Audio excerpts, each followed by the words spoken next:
Praise the Lord. தாழ்மையுள்ளவனிடம் தங்கிடுதே கிருபை. எத்தனை பேர் சொல்றீங்க நான் தாழ்மையா இருக்கேன் அப்படின்னு? உண்மையிலே நம்ம தாழ்மையா இருக்கோமா? தாழ்மை என்னங்க? அடுத்தவங்கிட்ட எதிர்த்து பேசாம சைலண்டா போறது,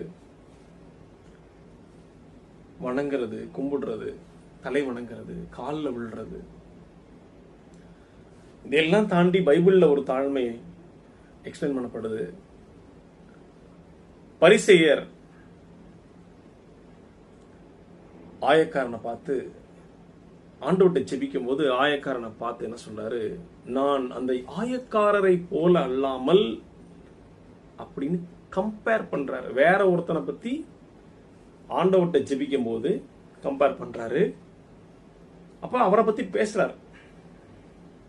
ஆண்டவர் சொல்றாரு, அவர் ஏற்றுக்கொள்ளப்பட்டார், ஆயக்காரன் ஏற்றுக்கொள்ளப்பட்டான்.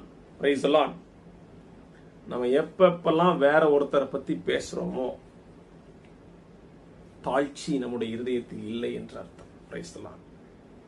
கிருபை மேல வந்து தங்கணும் அப்படின்னா, கிருபையை டெய்லி ருசி பார்க்கணும் அப்படின்னா மனத்தாழ்ச்சி ரொம்ப முக்கியம்.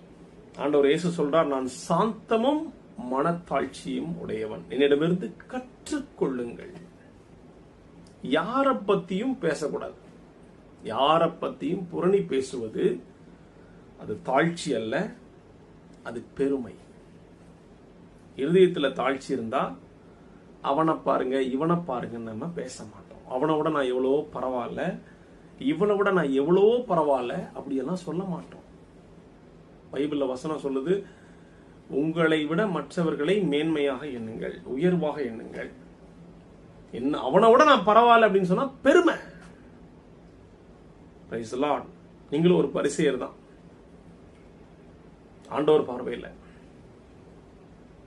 நம்மையே தாழ்த்தி கொள்வோம். அடுத்தவனை பத்தி பேசவே வேண்டாம். பேசினா அது பெருமை. பரிசேயனுடைய ஸ்பிரிட் உங்களுக்குள்ள இருக்குன்னு அர்த்தம். Praise the Lord. நம்ம பார்க்கலாம்.